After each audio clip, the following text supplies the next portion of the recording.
Meu nome é Josefine Meyers, tenho 32 anos e moro atualmente em Santa Fé, no Novo México. Há cerca de um mês, meu avô, Walter, faleceu após quase um ano lutando contra uma doença cardíaca. Ele foi a única pessoa na família que realmente acreditou em mim e esteve ao meu lado até o fim. Achei que o funeral seria um momento para a família deixar as diferenças de lado e prestar homenagem ao homem que construiu, do zero, um verdadeiro império empresarial. Mas menos de 2 dias após a cerimônia, minha mãe Hurricane me ligou com a voz fria como gelo: precisamos conversar. É sobre os bens do seu avô. Na hora, eu soube o que vinha pela frente. Minha mãe, filha única do Walter, nunca entendeu o valor do esforço.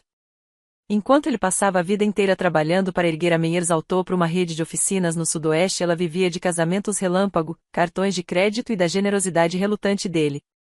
3 dias depois, recebi um e-mail do advogado do meu avô, o Sr. Harris, convocando-me para a leitura do testamento.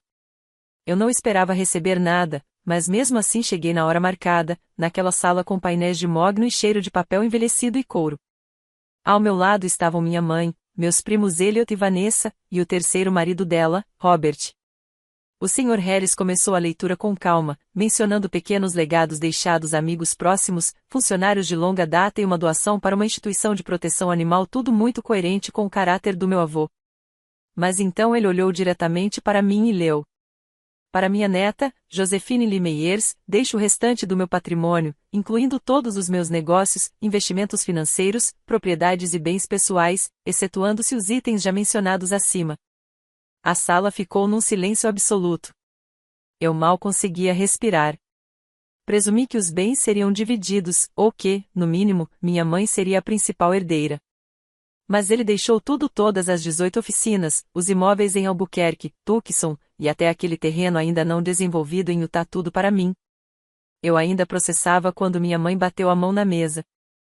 Isso é um absurdo. Ele estava confuso. Leia de novo. O Sr. Harris ajeitou os óculos com calma. Senhora Lorraine, esse testamento foi atualizado 6 meses antes do falecimento do Sr. Walter. Está legalmente válido e foi assinado com plena consciência.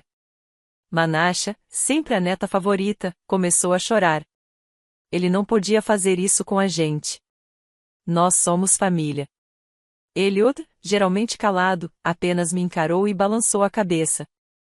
Robert apertava sua pasta com força, os lábios fechados numa linha tensa. Eu fiquei ali, tentando manter a postura. Por dentro, eu tremia. Mas parte de mim compreendia. Aquilo era o resultado de anos sendo observada por ele, vendo meu esforço, minha ética, minha humildade.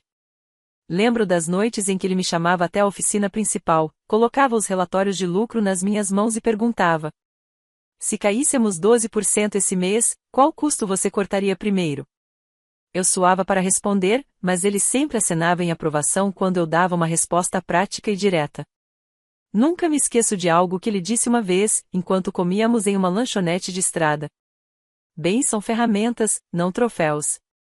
Quem sabe usá-los com sabedoria é quem deve herdá-los. Ninguém naquela sala entendeu isso, só eu.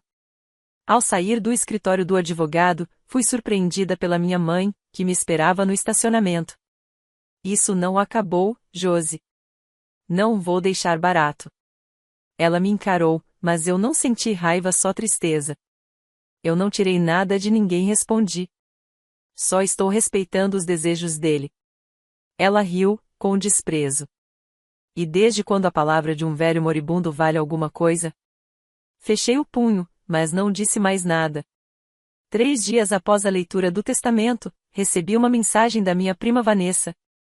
Neste sábado à noite, a família toda vai se reunir na casa do tio Greg. Mamãe disse que você tem que ir. Nada de fugir. A mensagem era curta, mas a armadilha era clara como o dia. Aquilo não seria uma reunião amigável. Eu conhecia minha mãe. Com Lorraine, nunca existiu jantar, cada refeição era um palco. E dessa vez, ela era diretora, pronta para encenar um espetáculo com um único objetivo: me pressionar até que eu entregasse o que ela ainda achava que era dela por direito. Mesmo assim, eu fui. Não me escondi. Não hesitei. Essa era uma das lições mais valiosas do vovô Walter: você não precisa gritar, mas nunca deve recuar. Cheguei na casa do tio Greg às 19 horas em ponto. Pontualidade, como sempre, era um teste. A casa, no fim de uma rua sem saída em um subúrbio tranquilo de Flagstaff, já tinha sido cenário de jantares de ação de graças na minha infância. Mas, naquela noite, parecia mais uma sala de interrogatório. Assim que a porta se abriu, o clima mudou. A luz estava baixa demais. Velas perfumadas deixavam o ar sufocante. Todos os olhares já estavam em mim.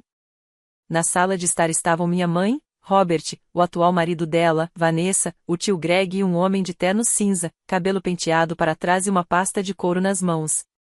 Ninguém precisou me dizer quem ele era. Pelo modo como ele me olhou medindo, avaliando, julgando soube na hora, ele não era um convidado. Era uma arma.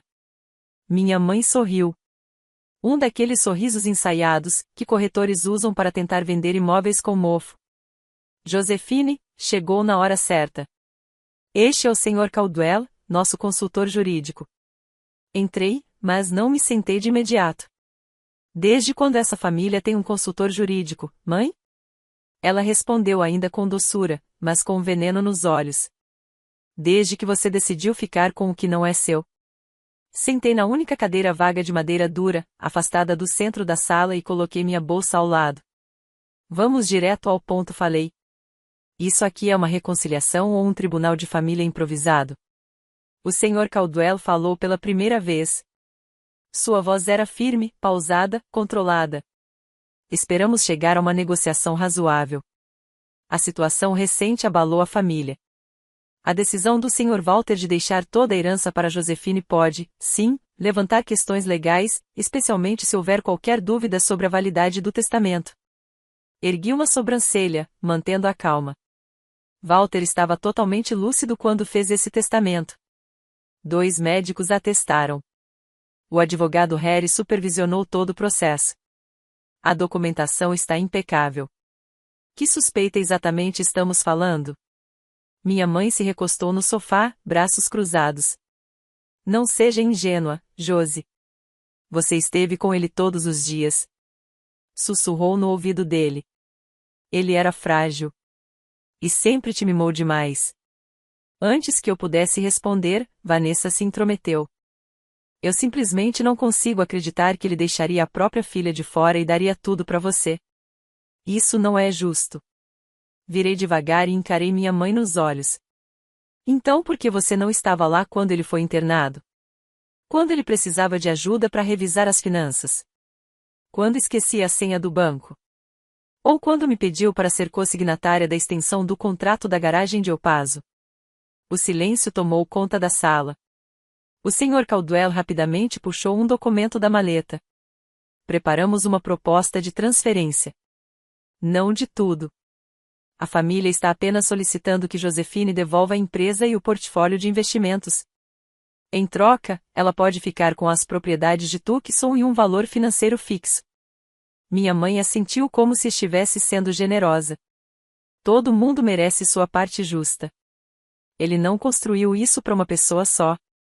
Sem dizer nada, abri minha bolsa e retirei uma cópia autenticada do testamento, junto com os documentos complementares fornecidos pelo advogado Harris. Ninguém aqui entende os desejos do vovô melhor do que eu. Nenhum de vocês ouviu ele dizer, bens pertencem a quem os respeita. Eu não implorei. Eu não roubei. Eu fui escolhida. E não vou assinar nada. Minha mãe bateu com a palma da mão na mesa. Não haja como se só você o tivesse compreendido. Você carrega meu sangue e eu não vou deixar você destruir essa família. Levantei-me, com a voz fria como pedra. Nada está sendo destruído. Essa família apodreceu há muito tempo. O vovô só teve, finalmente, a coragem de cortar a parte podre. Adeus. Saí da casa do tio naquela noite, no frio cortante de Flagstaff. Mas por dentro, um fogo queimava. Não era tristeza. Era raiva. Não porque queriam os bens do vovô, mas porque ousaram distorcer a memória do homem que mais respeitei neste mundo. De volta ao meu pequeno apartamento em Santa Fé, fui até o cofre que Walter havia me entregado durante nosso último encontro privado. Dentro dele, havia uma pasta que ele chamou de espelho da verdade. Eu nunca tinha tido coragem de abri-la por respeito e porque, no fundo, eu não estava pronta para encarar o que evitava há anos. Naquela noite, eu abri. Dentro, havia um caderno de couro marrom, preenchido com sua caligrafia firme e meticulosa. As primeiras páginas eram registros de transferências mensais feitas à minha mãe, Lorraine, desde 2005. Passei os dedos pelas colunas, cada entrada anotada com uma clareza dolorosa. Março de 2010, $7.500 para Lorraine. Disse que era para a mensalidade da Vanessa. Na verdade, recibo de uma joalheria em Scottsdale. Agosto de 2014, $12.000.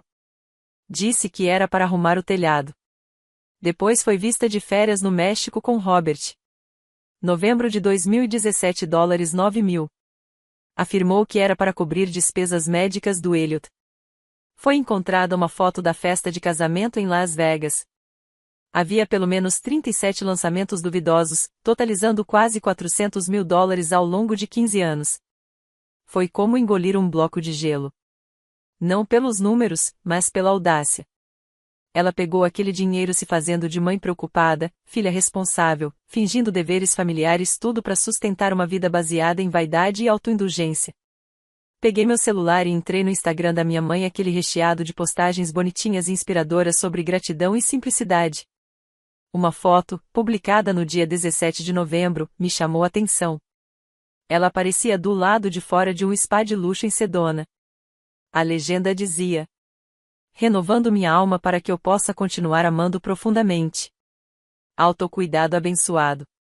Voltei às anotações do vovô daquela mesma data. $15.000.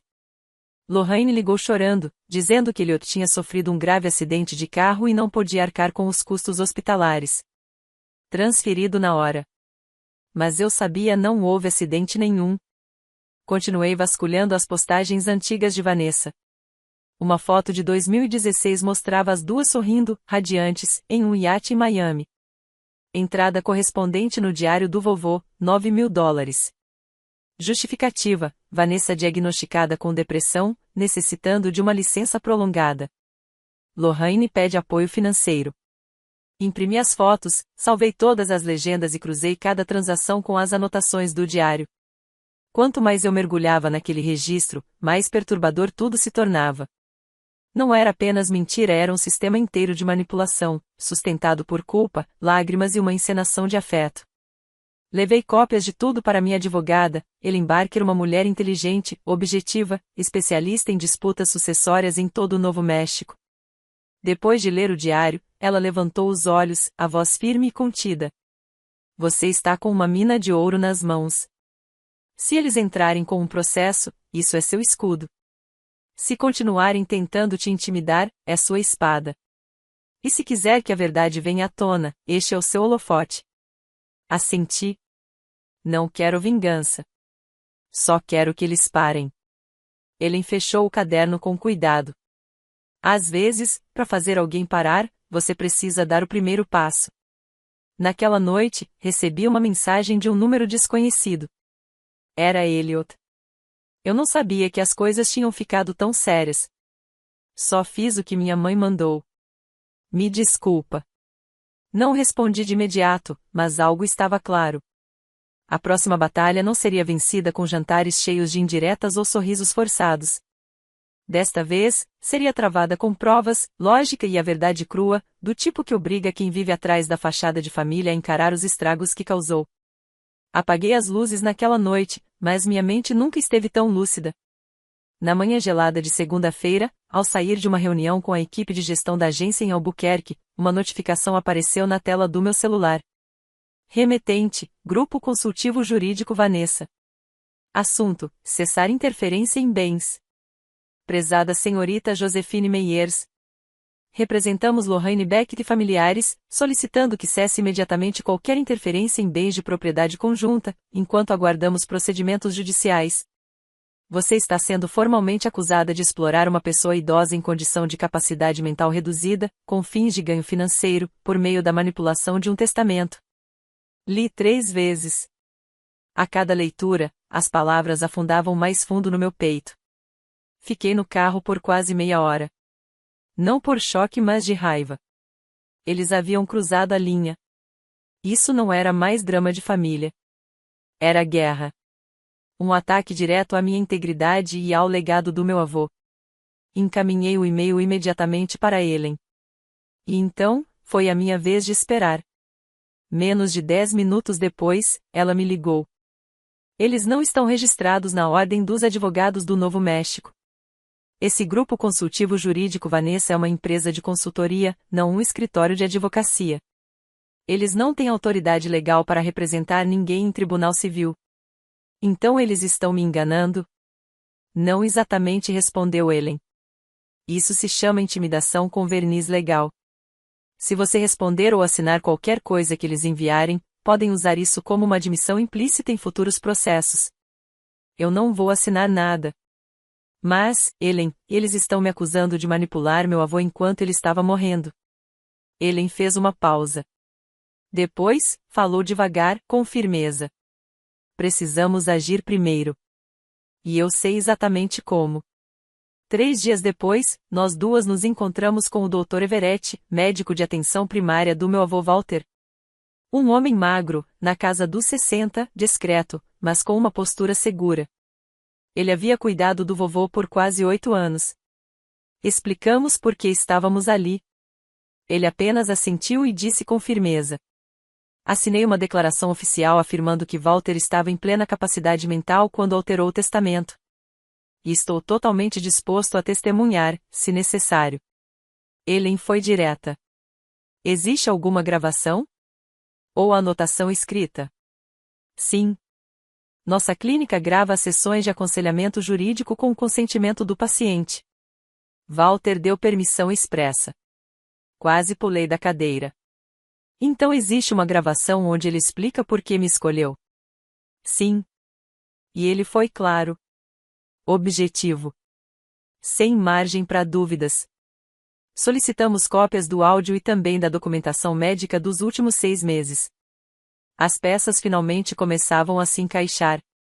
Se minha mãe queria me acusar de ter manipulado um homem vulnerável, eu mostraria a verdade.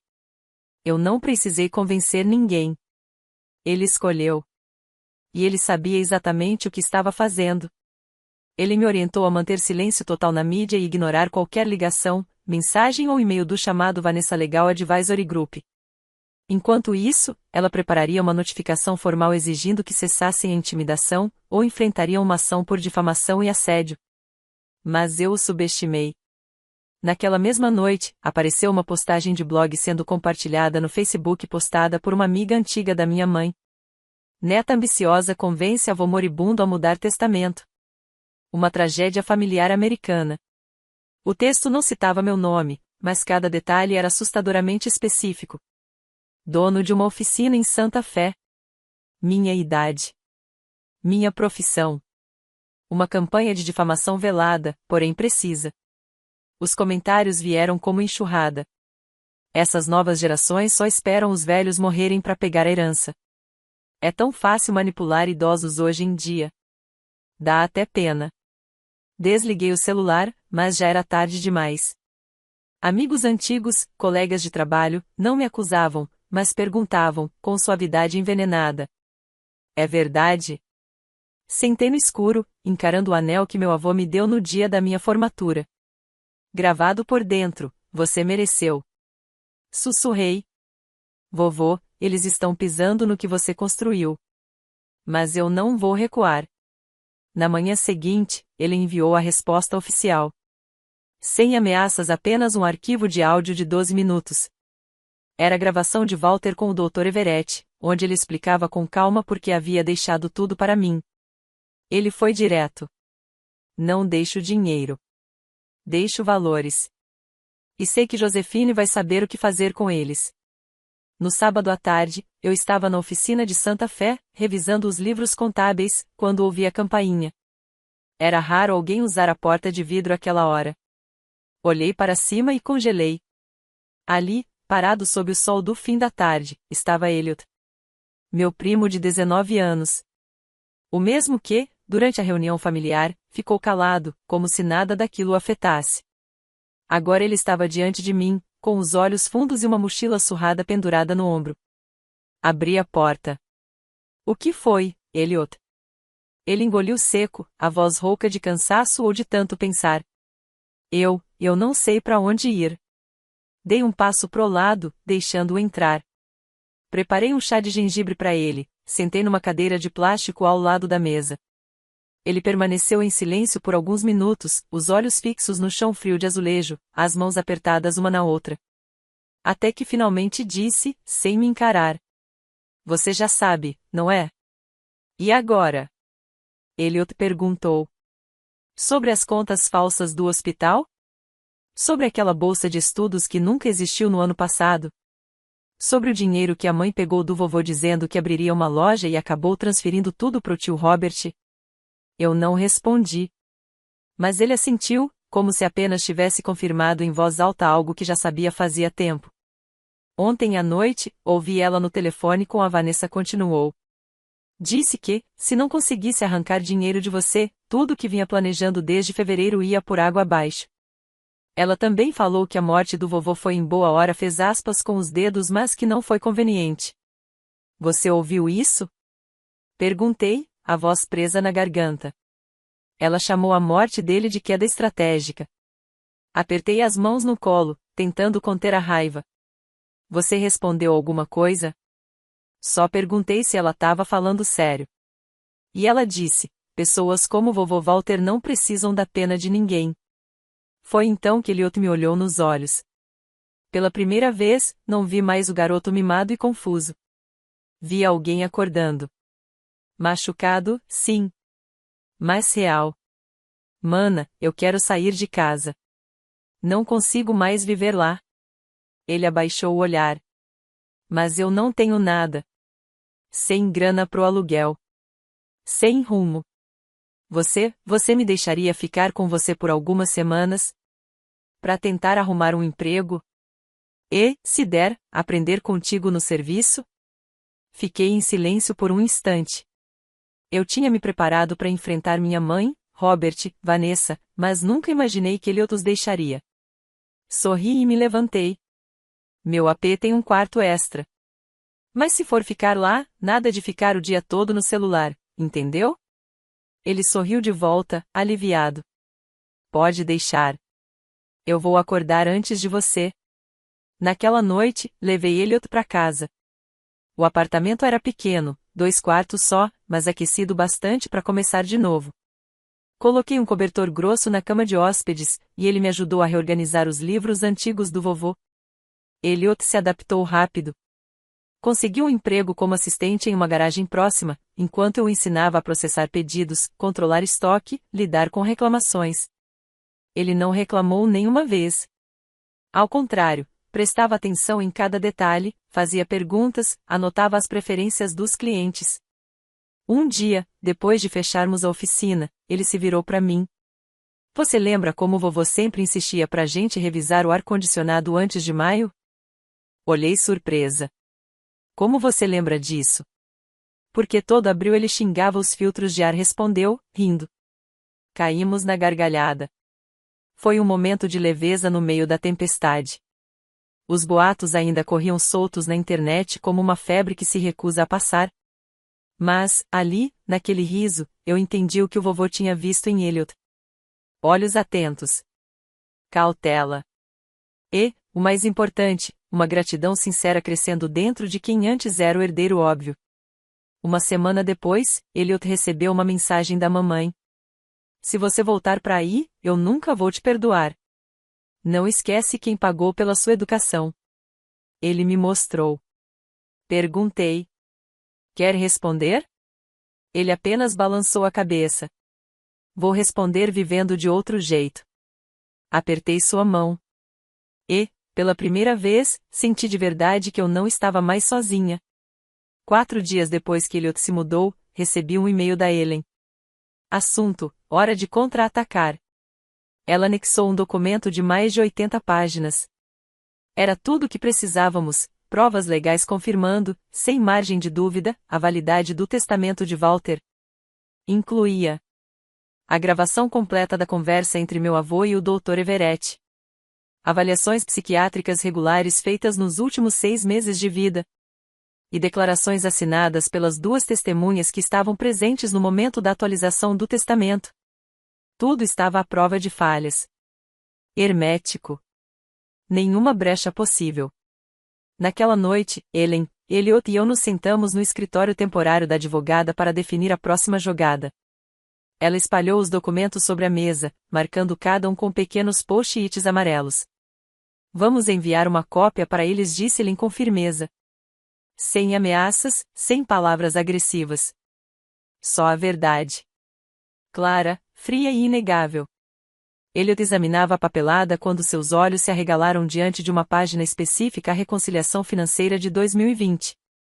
Lá estava a assinatura da própria mãe, Lorraine, confirmando o recebimento de $25.000 de Walter, para uso pessoal, valor não reembolsável. Ellen apontou para o documento. Se eles insistirem em acusar você de manipular o Sr. Walter, eu não vou só defender. Vou entrar com uma reconvenção por falsificação de provas e assédio. Assenti, com a voz firme. Envie. 3 dias depois, Ellen recebeu uma resposta. O tal Vanessa Legal Advisory Group havia se rebatizado, agora se chamavam Beckett Family Advocacy Services, provavelmente numa tentativa de se desvincular do vexame anterior.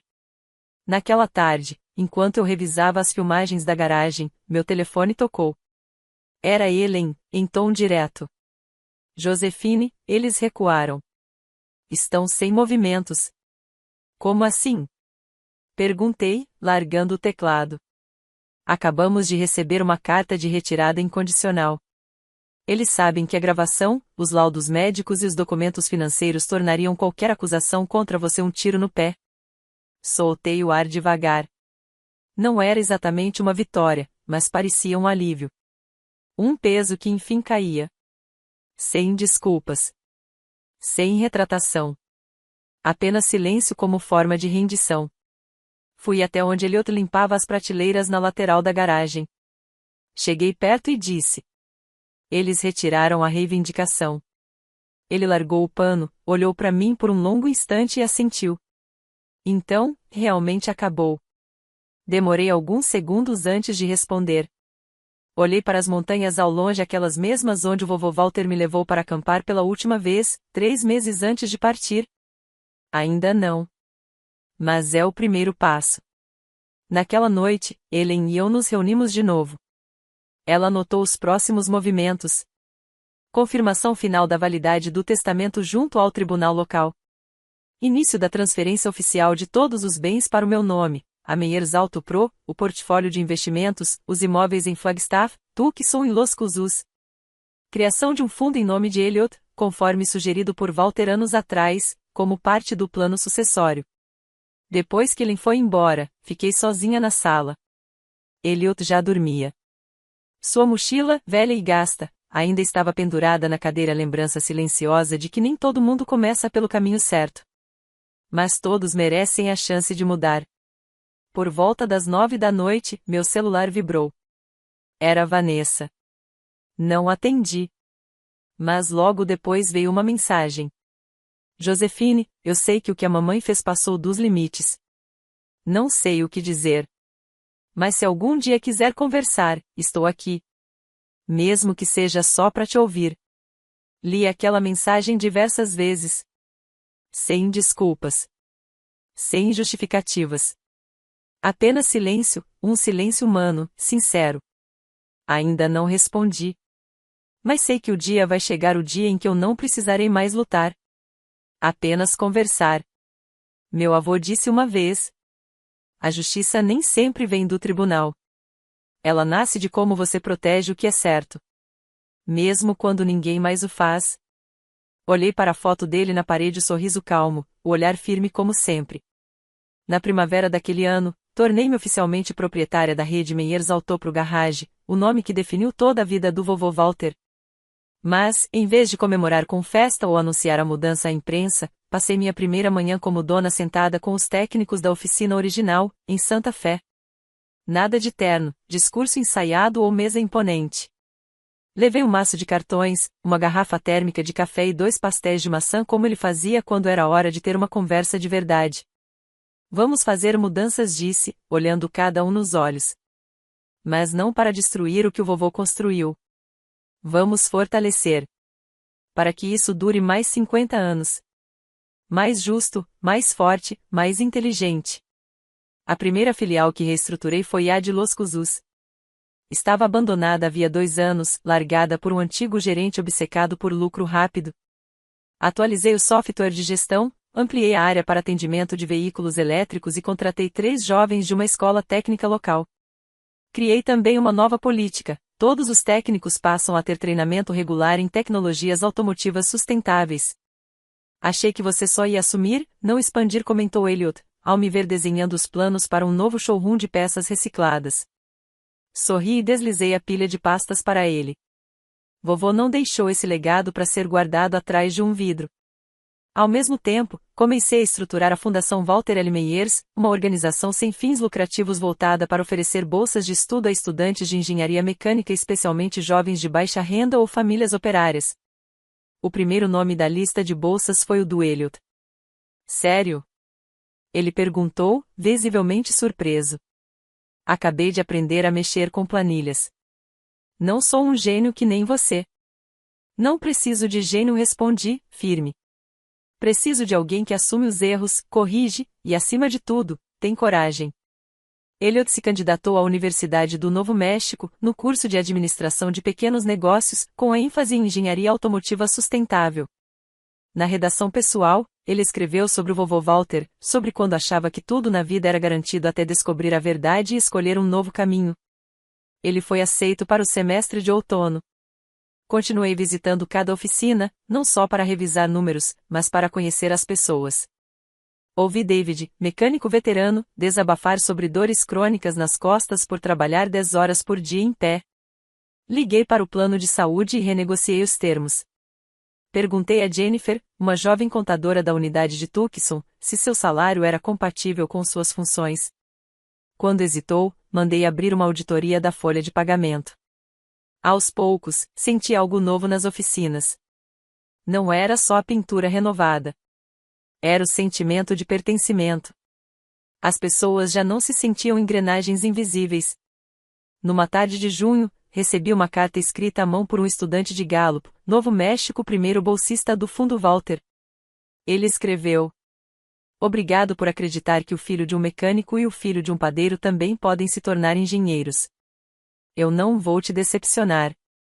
Dobrei a carta com cuidado e a coloquei ao lado da foto do vovô tirada em 1979, na frente da sua primeira oficina, com as mãos cobertas de graxa e aquele sorriso iluminado. Foi ali que entendi, eu não estava apenas administrando uma rede de oficinas. Estava preservando um modo de vida. Onde o trabalho não serve apenas para sobreviver, mas para construir algo valioso para toda uma geração. E foi reconstruindo tudo a partir dos escombros que percebi. Um verdadeiro legado não está nos bens que herdamos. Está no valor que damos a eles. É sobre como usamos o que herdamos para construir algo melhor para quem merece, e para quem nunca teve uma chance. Numa manhã de meados de agosto, eu estava revisando os relatórios trimestrais de 3 novas filiais quando a campainha tocou. Elliot ainda dormia, então fui atender. Era Vanessa. Sem maquiagem, cabelo preso às pressas, segurando um envelope grande nas mãos. Fazia anos que eu não a via com um semblante tão abatido, talvez desde os 16. Você tem alguns minutos? Ela perguntou, num tom mais baixo do que eu lembrava. Entra, respondi, cautelosa, mas sem frieza. Vanessa se sentou na poltrona de couro da sala. Olhou ao redor até que seus olhos pararam numa foto minha com o vovô Walter, tirada em frente à garagem de Santa Fé, no dia da minha formatura. Eu achava que você era só a bonequinha que o vovô usava para provocar a minha mãe, disse ela. Fiquei em silêncio. Ela abriu o envelope e retirou uma pilha de papéis, uma carta de desculpas escrita à mão, documentos retirando formalmente todas as acusações legais, e, o mais inesperado, uma ficha de inscrição assinada num programa de aconselhamento comunitário em Flagstaff. Lá estava o nome, Lorraine Beckett. Não sei se você vai acreditar, disse Vanessa, mas a mamãe começou terapia há 2 semanas. Não é regular, mas ela tá indo. Por vontade própria. Olhei bem nos olhos dela. E havia algo ali que nunca tinha visto antes, não arrogância, nem falsa humildade, mas um tipo de exaustão sincera, o fim de um orgulho antigo. Eu não vim pedir nada, ela continuou. Só queria que você soubesse que entendo o que aconteceu. E sinto muito por ter ficado calada por tanto tempo. Assenti com a cabeça, sem dizer nada. Não era perdão. Mas era uma porta entreaberta. Se sua mãe está mesmo tentando mudar, deixe que ela vá até o fim. Mas não espere que eu volte para uma família que já não existe. Vanessa abaixou a cabeça. Eu entendo. Quando ela saiu, não a acompanhei até a porta. Mas fiquei com a pasta. E, pela primeira vez, não senti raiva. Uma semana depois, recebi uma carta da minha mãe. Escrita à mão. Sem pedidos, sem explicações, apenas 4 linhas. Josefine, obrigada por preservar o que nós não conseguimos. Se algum dia quiser conversar, estarei aqui. Mãe. Helen leu e apenas comentou. Você não precisa responder. Mas, acho que deveria. Eu não respondi na hora. Mas pedi a Helen que agendasse uma consulta com o Dr. Everett para minha mãe. Não uma avaliação. Uma chance real de cura. Sem desculpas.